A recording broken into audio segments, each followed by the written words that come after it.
Dear students, in the previous classes, we were discussing the cost functions.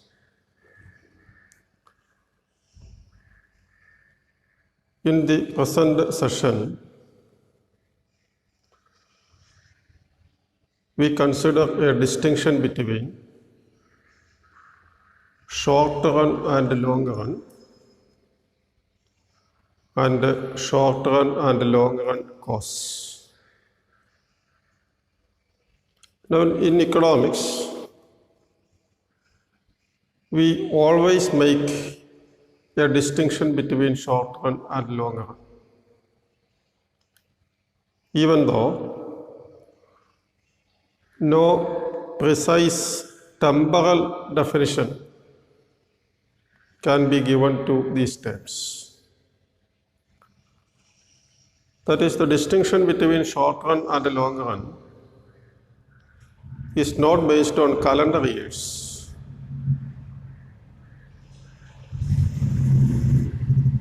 The general purpose of this distinction between short run and long run is to differentiate between a short period during which economic actors have limited flexibility in their actions and a longer period that provides greater freedom. So this is the purpose of making the distinction between short run and long run. In the short run, economic actors have limited flexibility in their actions, whereas in the long run, they have greater freedom. And one area of study in which this distinction is important is the theory of fame and its cause. While discussing the theory of production, we made a distinction between short-run production function and long-run production function. And in the short run, there is less flexibility as some factors are fixed. In the long run, there is greater flexibility because all the factors are variable. And cost functions are derived functions. And as we have discussed in the previous classes, there are various ways in which cost functions can be derived, and the easiest is to derive the cost functions from the expansion path solution, because each point on the expansion path shows least cost input combination to produce a given level of output represented by the isoquants. So, by considering different levels of output represented by each isoquant and the corresponding isocost lines, you can derive a relationship between total cost and output. That is the long run cost curve. And the most important area where the distinction is significant is the theory of the fame and its cost, because economists are interested in examining the supply reactions in different time periods. How the firms will supply or react with the supply to different demand conditions in the short run and also in the long run.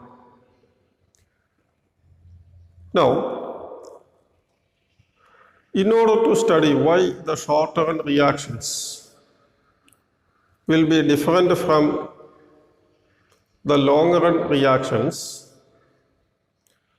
That is why the supply reactions of the firms are different in the short run and the long run. Let us assume that K is fixed at K1. K is fixed at K1 and firms are free to vary L, labor input, so that we write the production function as Q is a function of K1 and L. Q is a function of K1 and L, where K is fixed at K1. Now, given this short-run production function, we can derive the short-run costs. We know that total cost is equal to WEL plus RK. I write it as RK plus WL. Total cost is given as RK plus WL, as we write only C, total cost. And short-run cost is R into K1 plus WL, because this is the long-run cost where both the capital and labor are variable. This is the short-run cost where K is fixed at K1. K is fixed at K1.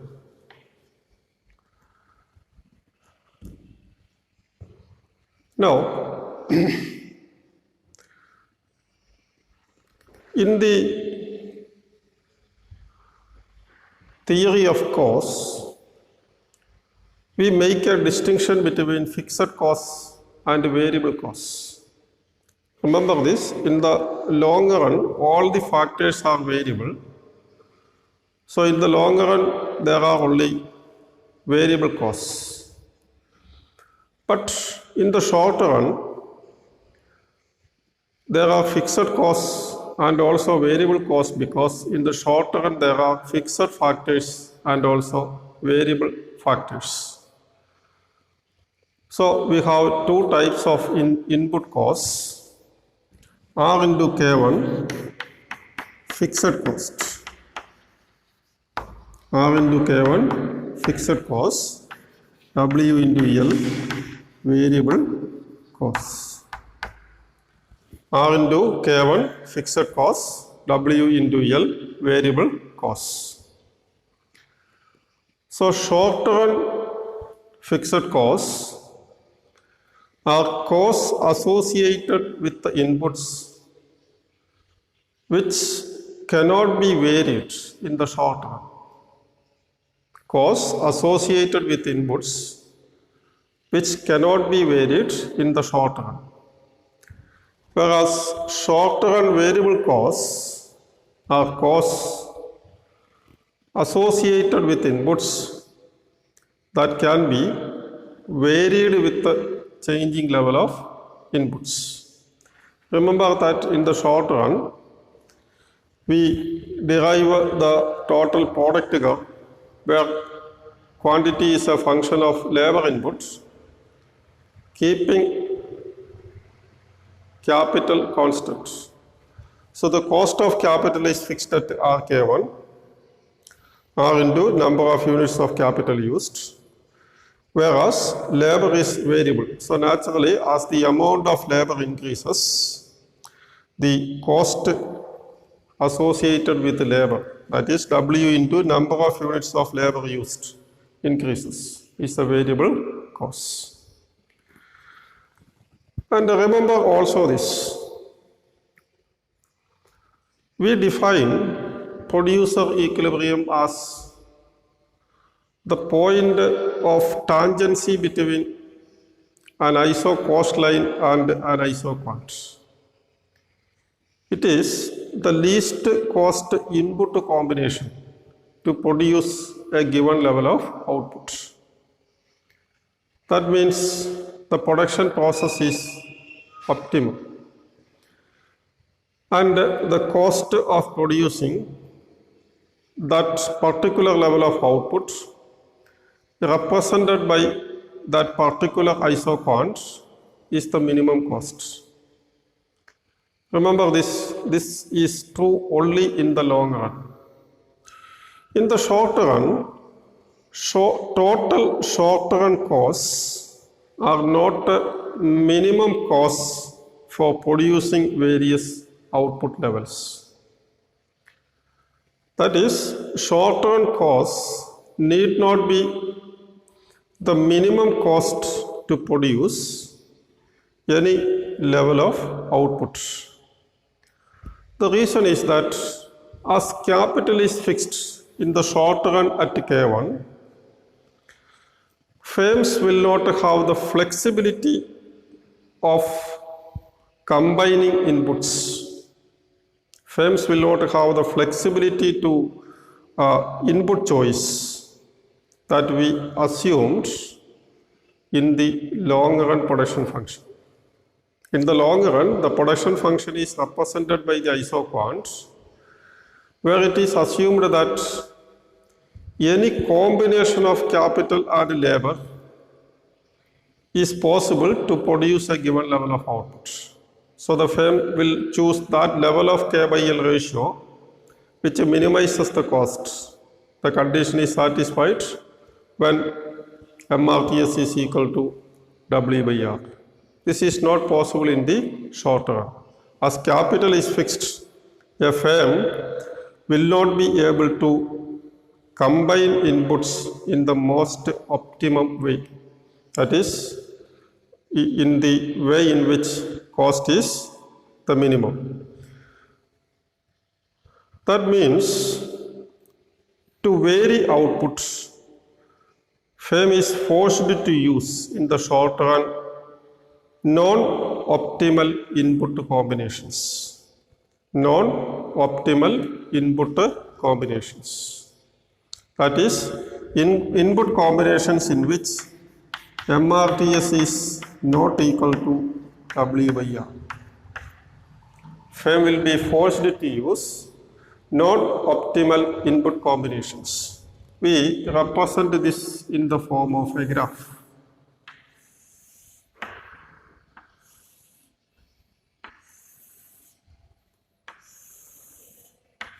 Labor, capital. We assume that capital is fixed at K1. Capital is fixed at K1.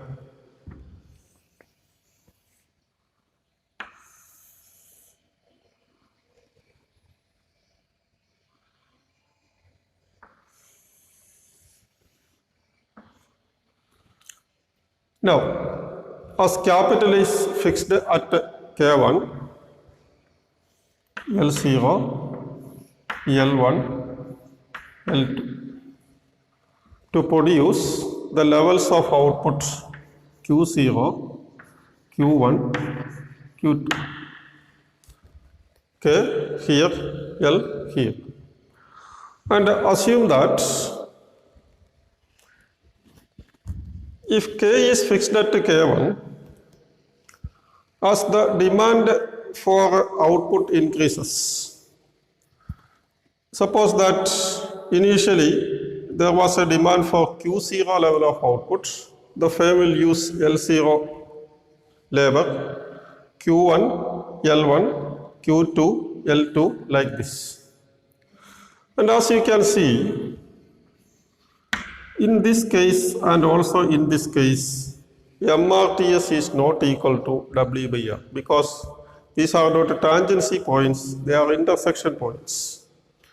Only at L1 K1, MRTS is equal to W by R. MRTS is equal to W by R. Now this is say SC0, SC1, SC2 like that, because iso cost lines are nothing but the cost of producing Q0, Q1, Q2. And as you can see, only at K1, L1 combination of capital and labor the cost is minimum. So SC1 is the minimum cost of producing Q1 level of output, whereas SC0 and SC2 are not the minimum cost of producing the given level of output, because at these 2 points, say point A and C, MRTS is not equal to W by R. And as we have proved earlier, cost will be minimum if and only if MRTS is equal to W by R. In the long run, if MRTS is not equal to W by R, firm will reallocate capital and labor so as to attain cost minimization. This is not possible in the short run, because in the short run, capital is fixed at K1. Now we will say that at Q0, there is too much capital to produce Q0 level of output. Too much capital, because L is low. In the same way, we will say that at Q2, there is too little capital, because there is too much labor to produce the level of output represented by Q2. So what is required is, at Q0 there is too much capital. So what is required is capital should reduce. At Q2 there is too little capital. For cost minimization, capital must increase. Only at point B, that is Q1, capital labor ratio is optimum, and it is consistent with the cost minimization.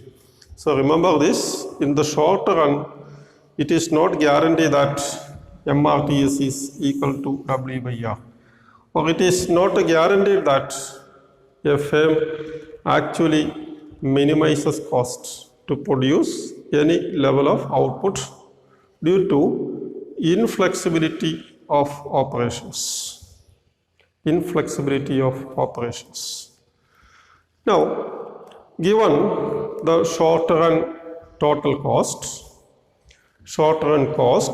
it is possible to derive the short run average cost as equal to SC by Q.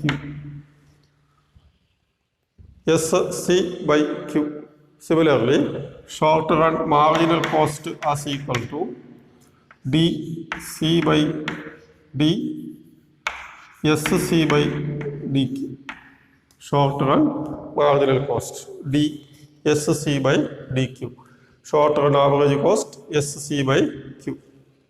So once the short run cost curve is derived, we can derive the short run average costs and also the short run marginal costs. These are all topics familiar to you. In the short run, we have a total fixed cost curve, a total variable cost curve. Adding together, you have a short run cost curve. From the short run cost curve, we can derive average fixed cost, average variable cost, and also marginal costs. These are points familiar to you, so I am not repeating it. Now let us see the relationship between short run and long run cost curves. The relationship between short run and long run cost curves. Now, it is easy to demonstrate the relation between short run costs and fully flexible long run costs. We consider two cases, one in which production function is characterized by what is known as constant returns to scale. The second is the cubic total cost curve. The second is the general total cost curve characterized by any returns to scale. And the first one is the production function characterized by constant returns to scale. Quantity, total cost. Long run, total cost. LTC, or simply total cost. Long run total cost, or TC.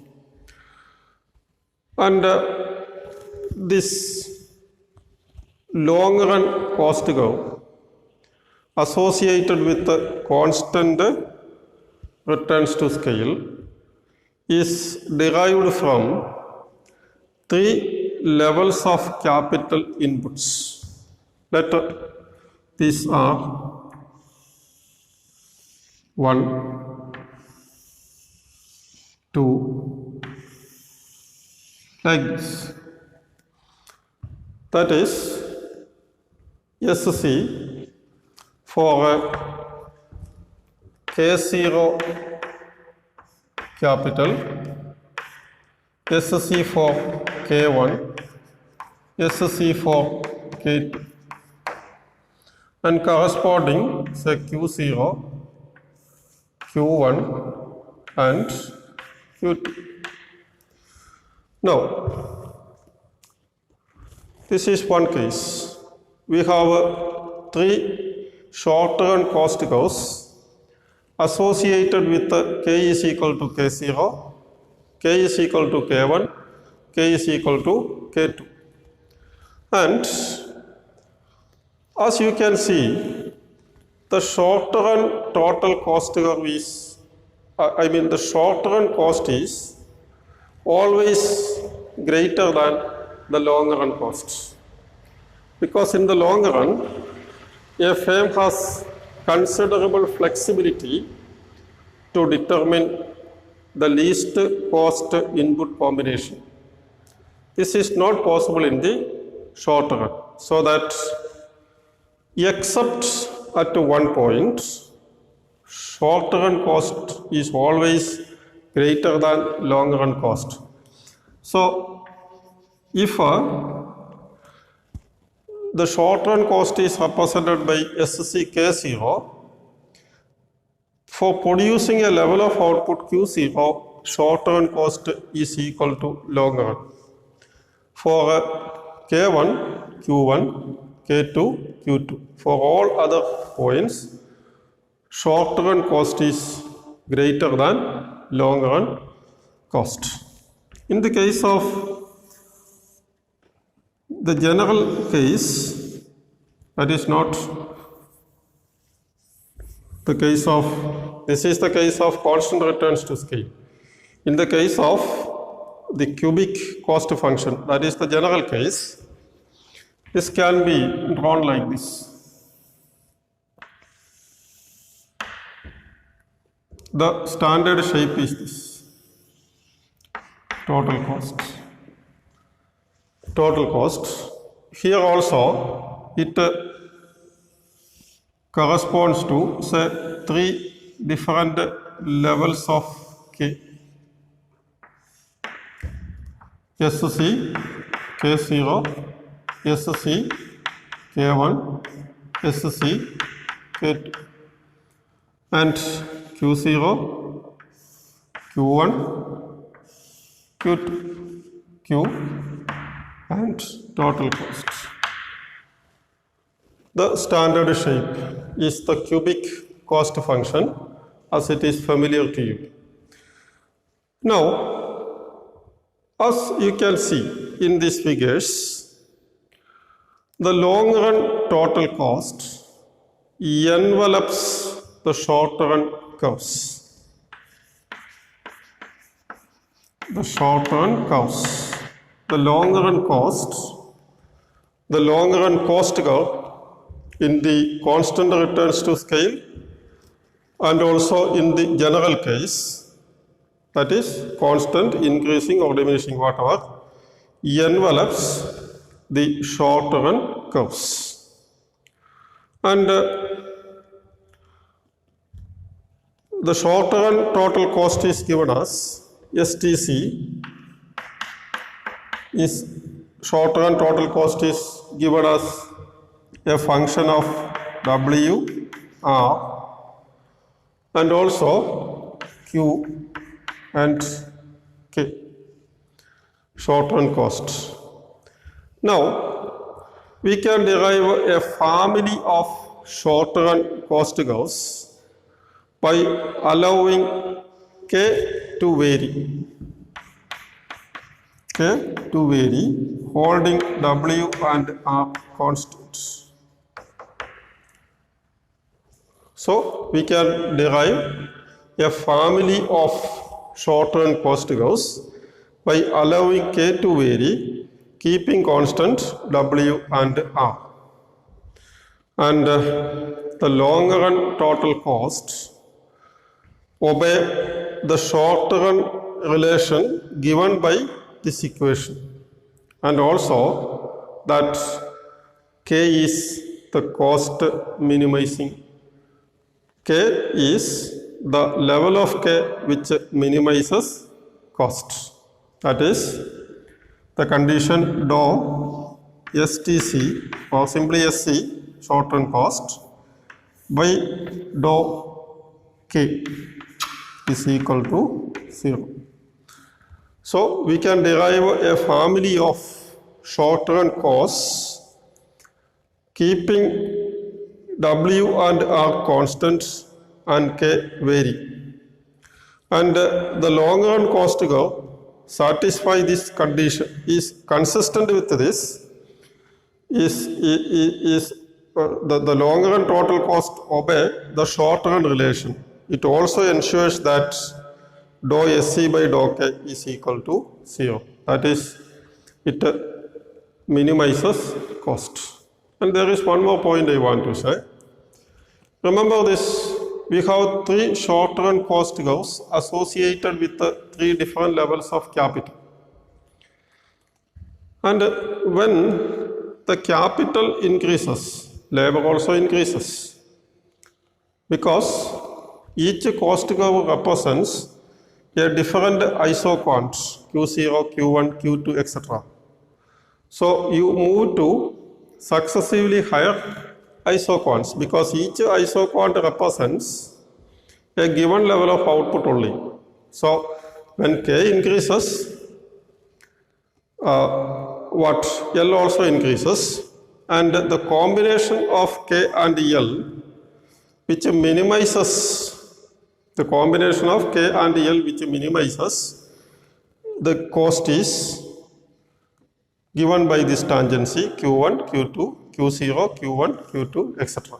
Remember this. That is why I say W and R constants, Q is varying, L is also varying, and we have different cost curves, short-run cost curves associated with the different levels of output, from which we derive the long-run cost curves. The long-run cost curves, satisfying this condition and also that short-run cost is minimum with respect to capital. A mathematical proof to this can be given, but I ignore this for the time being. Now, given this total cost and family of short-run costs, we can easily derive the long-run average cost and marginal cost. If TC is given by this, then the long-run average cost has this shape, and short-run average cost given by this, like this, corresponding MC, familiar to you, corresponding MC. If the long-run total cost is given like this, the corresponding AC is like this, long-run average cost, and the long-run marginal costs. Remember this, LMC and LAC derived from long run total cost. And you have what to say, the short run average cost, short run marginal cost, short run average cost, and short run marginal cost, then short run average cost, and short run marginal cost like this. Only one point where SAC is tangent to LAC, here, here, and here. And as it is clear, these cost curves are associated with the different levels of capital.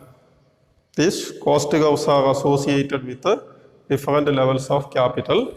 Keeping W and R constant, output is different because each represents a different level of a different plant size.